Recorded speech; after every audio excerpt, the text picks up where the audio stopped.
I invite Shri Vishwanath Prasad Vishal, Samajwadi Party, Uttar Pradesh, to receive the award. Shri Vishwanath Prasad.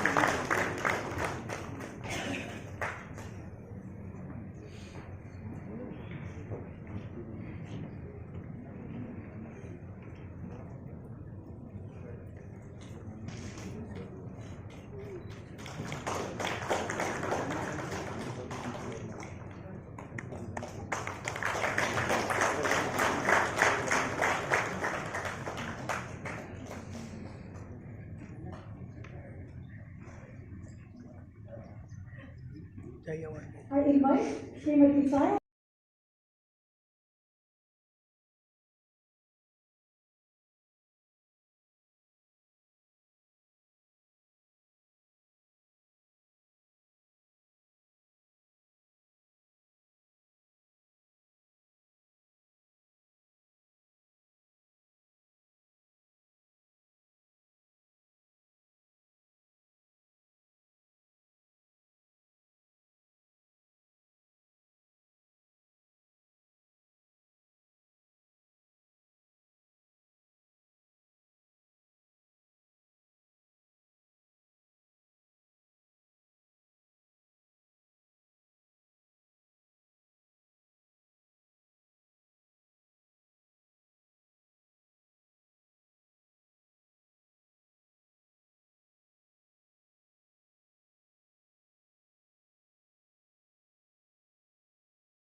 Chairman of the National Commission for Private Services has not been able to join us today.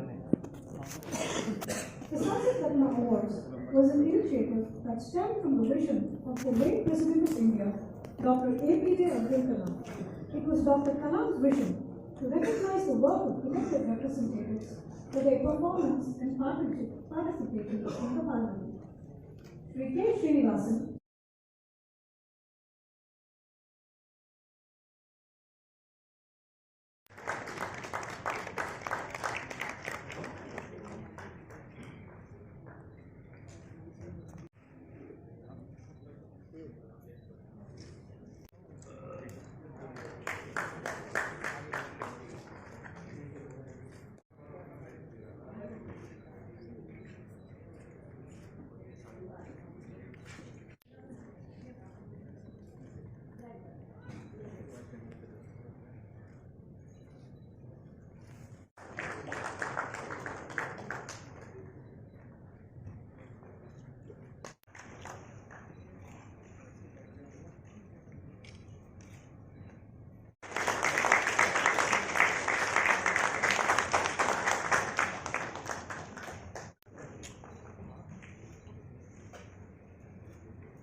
delighted to participate in the 13th edition of Sanskrit Ratna Awards ceremony.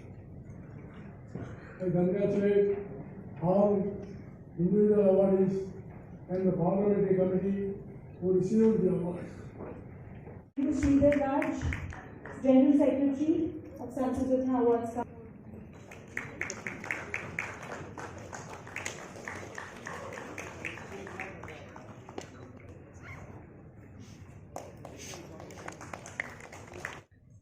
Mrs. Charvamati, Secretary, Sanskrit Ratna Awards.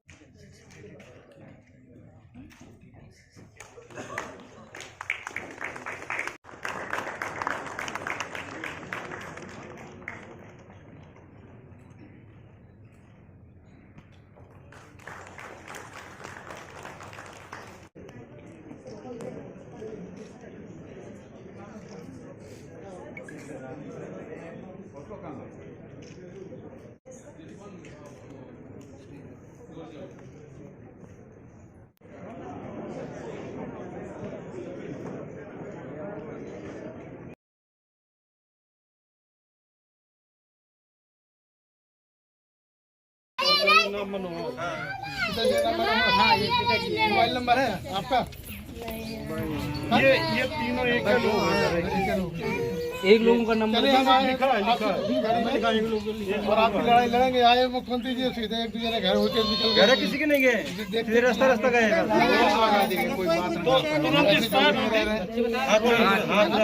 इन्हीं की लड़की पक्का मकान नहीं तुम्हारे पास? आवास नहीं मिला? चलिए हमने मांग की कि सबका आवास मिले और 50-50 लाख का मुआवजा मिले सभी को। यहाँ तो कोई पक्का मकान नहीं है, कैसे रह रहे जंगल में, कैसे क्या दिक्कत, बहुत दिक्कत है।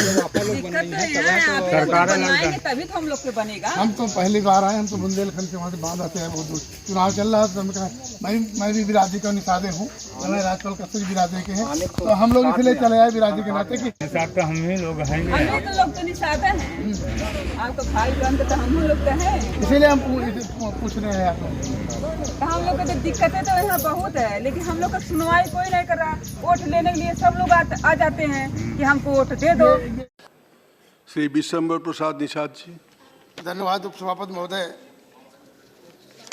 महोदय। संविधान अनुसूचित जातियां आदेश दूसरा संशोधन विधेयक 2019 जो कर्नाटक में कुछ उपजातियों को परिभाषित किया गया है, उसी तरह से उत्तर प्रदेश में संविधान अनुसूचित जातियां आदेश 1950 भाग 18 उत्तर प्रदेश में क्रम संख्या 18 पर बेलदार है, 36 पे गोंड है, 63 पे मझवार है, 56 पे पासी तरमाली है, 65 पे शिल्पकार है और 66 पर तुरैया है। मानो लंबे अरसे से मांग चली आ रही है। हमारी यूपी में 21 दिसंबर 22 दिसंबर को अखिलेश यादव की सरकार ने इन उक्त जातियों को परिभाषित करने का काम किया था, जो उनकी समनामी पुकारू जातियां हैं कश्यप, केवट, मल्लाह, निषाद, कुमार, प्रजापति, बिंद, भर, राजभर, धीमर, धीवर, बाथम, तुरहा, गुड़िया, माझी, मछुआ को मानो ये बताना चाहते हैं कि 29 मार्च 2017 को एक पहले स्टे हुआ तो स्टे वैकेट हुआ।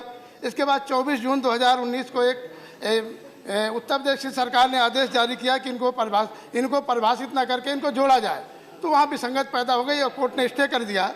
तो आज मैं ये कहना चाहता हूँ, चूँकि उत्तर प्रदेश में और केंद्र में भारतीय जनता पार्टी की सरकार है और लगातार सबका विकास सबका साथ की बात कहते हैं। मैंने प्रश्न भी किया था, अभी मेरा कल ही प्रश्न लगा था कि क्रम संख्या 18 में बेलदार के साथ बिंदु को परिभाषित किया जाए, क्रम संख्या 36 पर गोंड गौड़ के साथ गुड़िया, कहार, कश्यप, बाथम को, क्रम संख्या 53 पर मझवार के साथ मल्लाह, केवट, माझी, निषाद, मछुआ को तथा क्रम संख्या 59 पर पासी तरमाली के साथ भर, राजभर को और 65 पर शिल्पकार के साथ कुम्हार, प्रजापति को और क्रम संख्या 66 पर तुरैया के साथ तुरहा, धीमर, धीवर को परिभाषित किया जाए मानवर।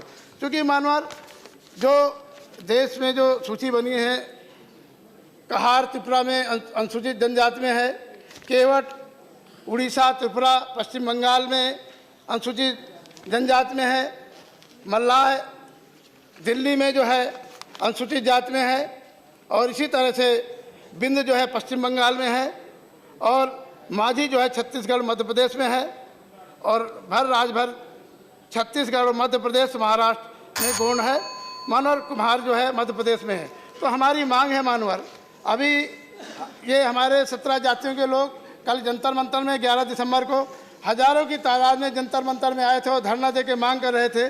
मेरी सरकार से यही मांग है कि जिस तरह से कर्नाटक में आप जो है परिभाषित करने का काम कर रहे हैं, तो हमारे उत्तर प्रदेश की जो ये 17 उपजातियां हैं, मझवार, गोंड, बेलदार, तुरैया की ये जातियां हैं, तो उसी तरह से जैसे दिल्ली में मल्लाह एसटी में है, मध्य प्रदेश में माझी एसटी में है, बिहार में माझी एसटी में है, तो कोई शब्द में अंतर नहीं है। सब नामी पुकारी जाती हैं, रोटी बेटी खान पान का रिश्ता है। तो मैं आपके माध्यम से केंद्र सरकार से मांग करना चाहता हूं कि दिल्ली प्रदेश में इनकी सरकार है कि प्रदेश सरकार से प्रस्ताव मंगा करके जिस तरह से सवर्णों का 10% का आरक्षण कर दिया है, हम तो मांग कर रहे थे कि आप जो है हमको जनसंख्या के आधार पर हमको भागीदारी दी, जिसकी जितनी संख्या बारी उसकी भागीदारी। लेकिन हम मांग करना चाहते हैं कि जब बिना मांगे उनको दे दिया है तो हम तो मांग कर रहे हैं, धरना दे रहे हैं, प्रदर्शन कर रहे हैं। और ये जिनका सामाजिक आर्थिक स्तर कमजोर है, जिनके आईएएस नहीं है, पीसीएस नहीं है, सामाजिक भागीदारी नहीं है, वो सब लोग मांग कर रहे हैं। तो मैं आपके माध्यम से केंद्र सरकार से मांग है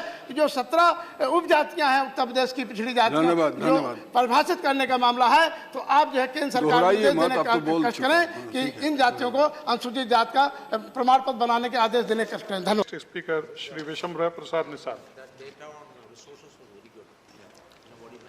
धन्यवाद उपसभापति महोदय। माननीय राकेश सिन्हा द्वारा गैर सरकारी विधेयक जनसंख्या विनिमय विधेयक 2019 लाया गया है। मानवर वैसे तो जनसंख्या बढ़ती जा रही है, देश के लिए साफ है, लेकिन इसके पहले हमें बहुत सी चीज़ों को देश में सुधारना होगा। जैसे देश में हमारी स्वास्थ्य व्यवस्था बीमार है, माननीय चिकित्सा मंत्री जी हैं, जो गांव में अस्पताल हैं वहाँ डॉक्टर्स नहीं हैं, दवाएं नहीं हैं। आप एम्स में चले जाइए, एक साल का ऑपरेशन का जो है डेट मिल रही है। एक साल तक न तो मरीज रहेगा, न तो वहाँ उनका तीमारदार परिवार वाला कोई जाएगा। तो जब तक हम लोग अपनी स्वास्थ्य व्यवस्था ठीक नहीं करेंगे, मैं बधाई देता हूं उत्तर प्रदेश के मुख्यमंत्री अखिलेश यादव जी को। उन्होंने उत्तर प्रदेश में 102 नंबर एम्बुलेंस चलाया था महिलाओं के लिए, कि महिलाओं के लिए डिलीवरी के लिए एक फ़ोन पे गाड़ी 15 मिनट पहुंच जाती थी और डिलीवरी करा के उनके घर भी पहुंचाने का काम करती थी। मानवर ये विषय शिक्षा से जुड़ा हुआ है। जब तक हमारी महिला बहनें शिक्षित नहीं होंगी, जो महिला बहनें शिक्षित हैं वो परिवार नियोजन का पालन करती हैं और चाहते हैं कि कम बच्चे रहें, जिससे कि हमारे परिवार में कोई आर्थिक बोझ ना आए। क्योंकि सबसे बड़ी समस्या आर्थिक बोझ। आज देखने मिलता है कि एक हमारी बहन, हमारी बेटी सर पे ईंटा लिए हुए है या लकड़ी का गट्ठा लिए हुए है, पीठ में अपने बच्चे को पीठ में लादे हुए, उसकी सबसे बड़ी समस्या है रोजगार, उसके लिए रोजी रोटी। तो जब तक हम लोग इन सब व्यवस्थाओं को ठीक नहीं करेंगे, तब तक हम लोग जो है आगे नहीं बढ़ सकते हैं। हम बुंदेलखंड से आते हैं, बुंदेलखंड में शुद्ध पानी पीने की समस्या है। अब गर्मी आ रही है, वहाँ तो पानी की लूट होती है, टैंकर आता है, बड़े आदमी पहले लूट लेते हैं उसको, छोटे आदमी को मारपीट होती है। तो इस तरह से जब देश में हम हर क्षेत्र में चिकित्सा, स्वास्थ्य और शिक्षा और शुद्ध पेयजल इनकी व्यवस्था नहीं कर पाएंगे तो कैसे परिकल्पना कर पाएंगे। क्योंकि हमारा देश पुरुष प्रधान देश है। हर माँ बाप चाहता है कि मेरे बेटा हो, और बेटा के चक्कर में कई बच्चियों के बाद जो है बेटा होता है तो परिवार बढ़ जाता है। ये भी देखने में आया है। आज जो स्थितियां हैं, जो काम की तलाश में लोग दूसरे प्रदेशों में चले जाते हैं। हमारा कृषि प्रधान देश है। अगर हम एग्रीकल्चर को बढ़ावा दें, वहाँ सिंचाई, खाद, बीज सारी व्यवस्था ठीक करें, उनको किसानों को जो है उनके उपज का सही मूल्य मिले, तो लोग जो पलायन करते हैं, बाहर जाते हैं, वो अपने गांव में, अपने खेत में अपने रह करके वहीं काम कर सकते हैं। और वहीं चिकित्सा, शिक्षा व्यवस्था, शिक्षा का अभाव, गांव में स्कूल नहीं है, प्राइमरी मिड डे मील के भरोसे चल रही हैं। तो जब बच्चियां पढ़ेंगी नहीं, बच्चे पढ़ेंगे नहीं, आगे कैसे विकसित होंगे, कैसे आगे। कुछ प्रदेशों में जो है लिंग अनुपात जो है बहुत अंतर है। इधर हरियाणा, पंजाब में देखते हैं तो वहाँ बच्चियाँ कम हैं, बच्चे ज़्यादा हैं। आज हमें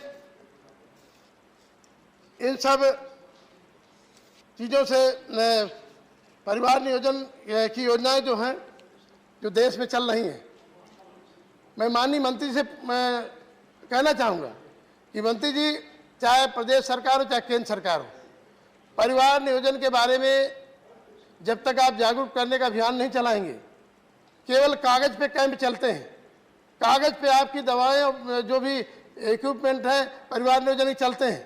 अगर इसको हम लोग आशा वर्कर्स वगैरह तो हैं सब, लेकिन उसमें कमी रहती है। जब हम लोग अच्छी तरह से चलाने का काम करेंगे तो हम इसको नियंत्रण कर सकते हैं, और नहीं तो हम देख रहे हैं आज बहुत से लोग पैदा होते हैं तो उनके एक बिस्वा ज़मीन नहीं है, 5 फुट जो है उनके नहीं है, एक 10 बाई 10 का कमरा नहीं है।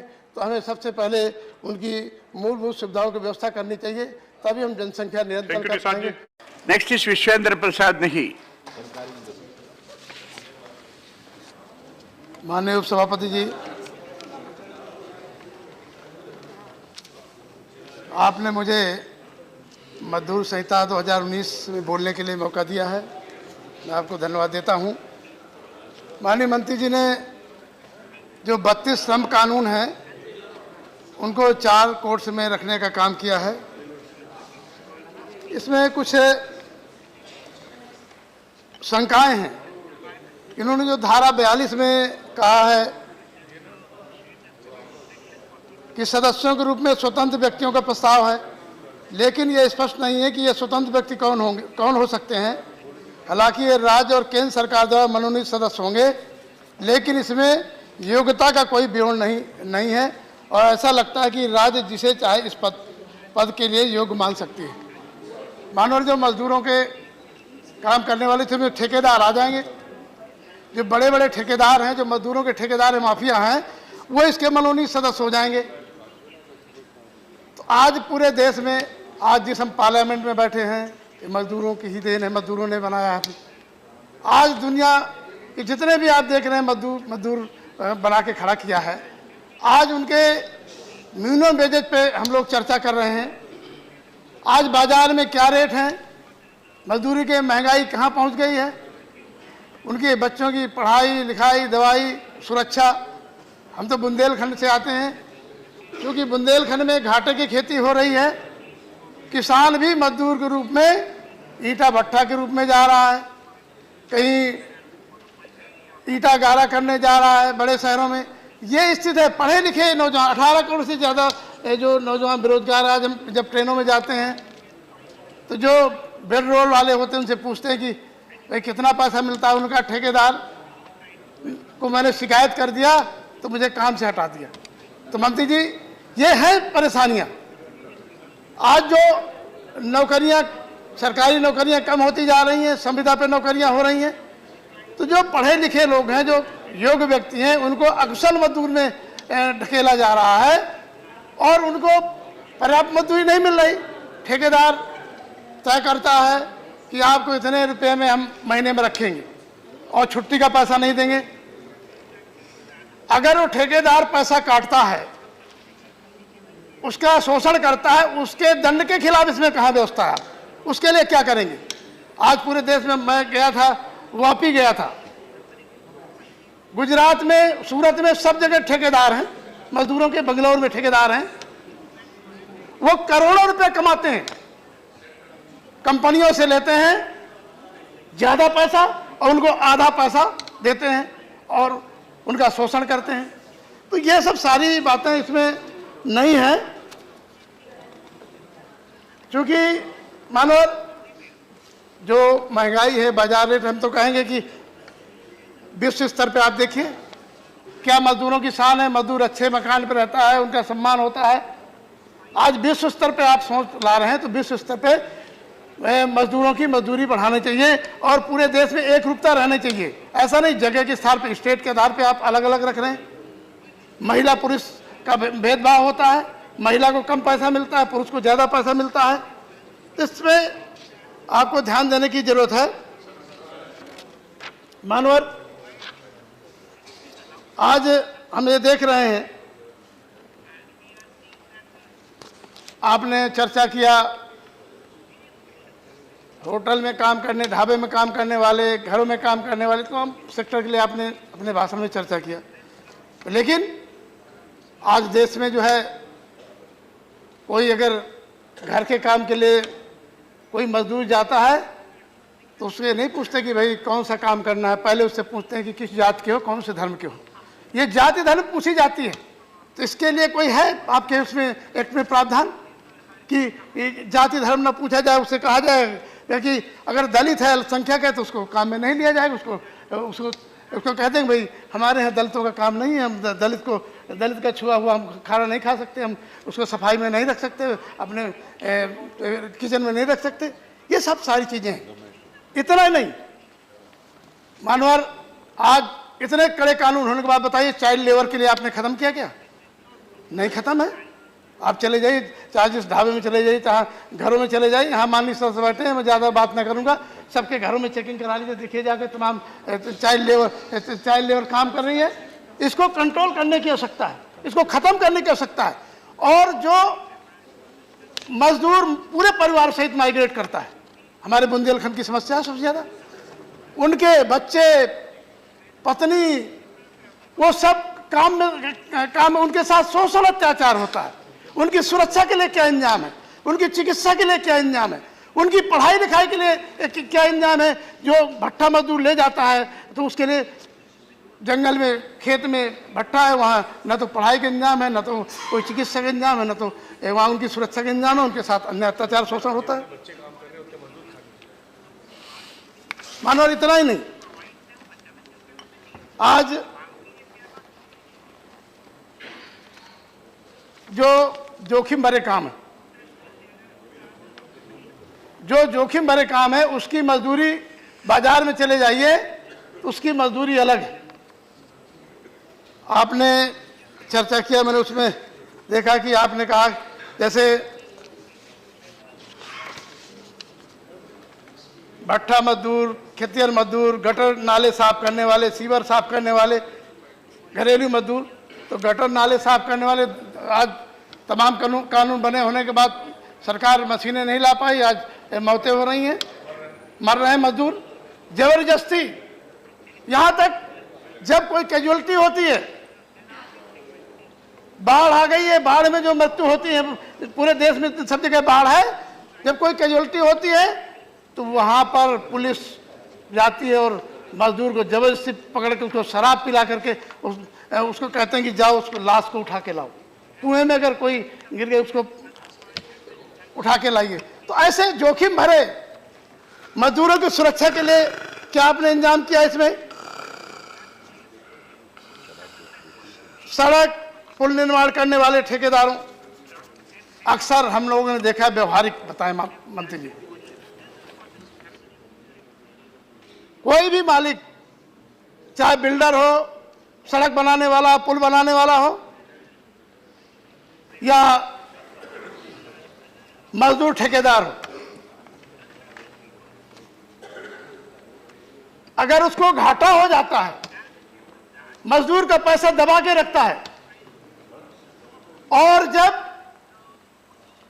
सड़क पुल बनाने वाले ठेकेदार को या बिल्डर को घाटा हो गया तो बिल्डर का घाटा नहीं होता, वो लेबर का घाटा होता है, सारा पैसा उसका मर जाता है। इसका इंतजाम है कहीं आपको? ये इसमें कुछ देखने की जरूरत है। हम देखते हैं हमारा देश समुद्र से घिरा हुआ है, जो समुद्री मछुआरे हैं, पूरे देश से मछुआरे जाते हैं, मछली शिकार करने के लिए ले जाया जाता है, उनको जबरिया ले जाया जाता है, और जो समुद्री लुटेरे होते हैं वो उनको पकड़ ले जाते हैं। तमिलनाडु, गुजरात से लगा के ओखा क्षेत्र में हमारे क्षेत्र के मजदूरों को पकड़ ले गए, उनके जीवन के बारे में उनका मर्डर हो जाता है। ऐसे मजदूरों की सुरक्षा के बारे में आपका क्या इंतजाम है कि ऐसे मजदूरों को ले जाते हैं तो उनके जोखिम भरे काम को ले जाते हैं और जबरदस्ती उनको पकड़ करके काल के गाल में पाकिस्तान के कराची की जेल में आज बहुत से बंद हैं। तो ये मजदूरों के बारे में चिंता करने की आवश्यकता है। इतना नहीं मानो, आज आपने इसमें तो तय कर दिया, तो लेकिन मनरेगा का क्या किया आपने? मनरेगा अलग मजदूर है क्या? मनरेगा पे तो इसी में आ रहा है। मनरेगा को भी इसी पे लाइए और मनरेगा की मजदूरी भी इसी आधार पे फिक्स करिए आप। उसमें 182 रुपये देंगे आप, तो उसमें एक रुपया लाने का काम करिए। ये कुछ बातें हैं। इसके अलावा हम बताना चाहेंगे माननीय मंत्री जी, देश की केंद्रीय सेवाओं एवं राज्य की सेवाओं में अलग अलग मानदेय समान कार्य के लिए दिया जा रहा है, इसको एक रूपता होनी चाहिए। प्राइवेट सेक्टर में आज हम देख रहे हैं नौकरियां कम हो रही, बच्चे पढ़ लिख करके संघ लोक सेवा की परीक्षा दे रहे हैं, IAS PCS बनने के लिए परेशान है। लेकिन एक नया कानून आ गया है कि विशेषज्ञों के नाम पर बिना उसके जॉइंट सेक्रेटरी में भर्ती हो गई, 9-10 हो गए और बताते हैं 200 विशेषज्ञ भर्ती होने वाले, तो बच्चे जो करोड़ों लाखों बच्चे जो PCS तैयारी कर रहे हैं, पढ़ लिख रहे हैं, उनका क्या भविष्य होगा? आज वो मजदूरी करने के लिए बेबस है, ईटा गारा करने के लिए बेबस है। तो ऐसी व्यवस्था आपको इनके बारे में सोचना चाहिए। जो आपने मर्जर किया है ये तमाम कानूनों को, इंडियन एयरलाइंस, एयर इंडिया, ये दोनों क्लब हुई थी। इन दोनों संघों के कामगारों को 4-5 साल लगा था सेटलमेंट करने में, एयर इंडिया, इंडियन एयरलाइंस में। तो मानवर, मैं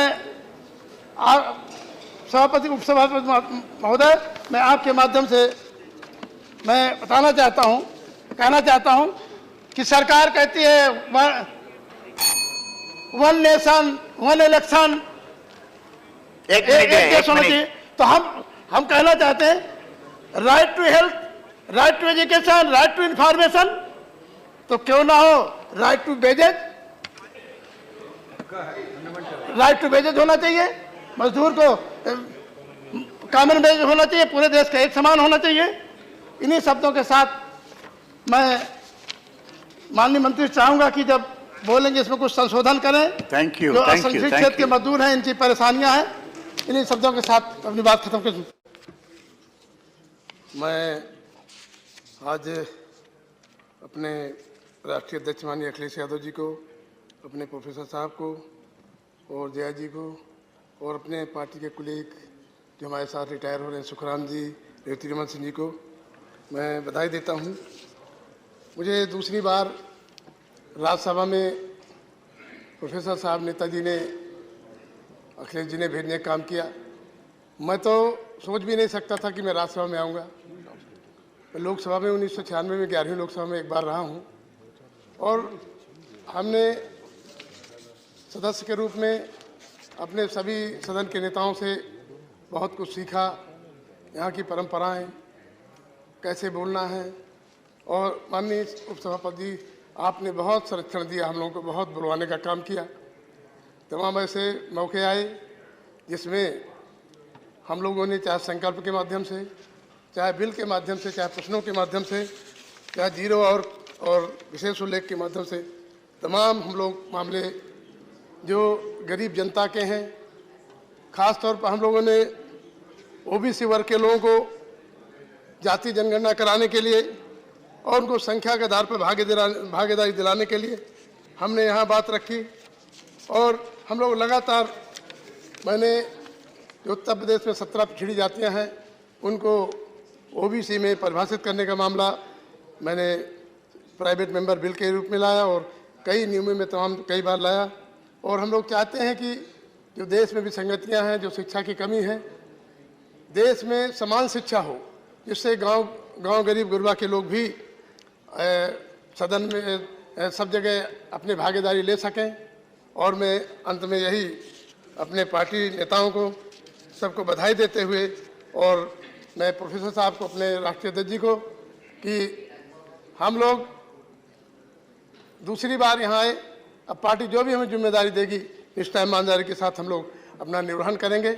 और हम अपने सभी कुलीग, सभी साथियों को, देश के तमाम कोने से जो हमारे साथी रहे उनको याद करते रहेंगे, मिलते रहेंगे। जय हिंद। धन्यवाद।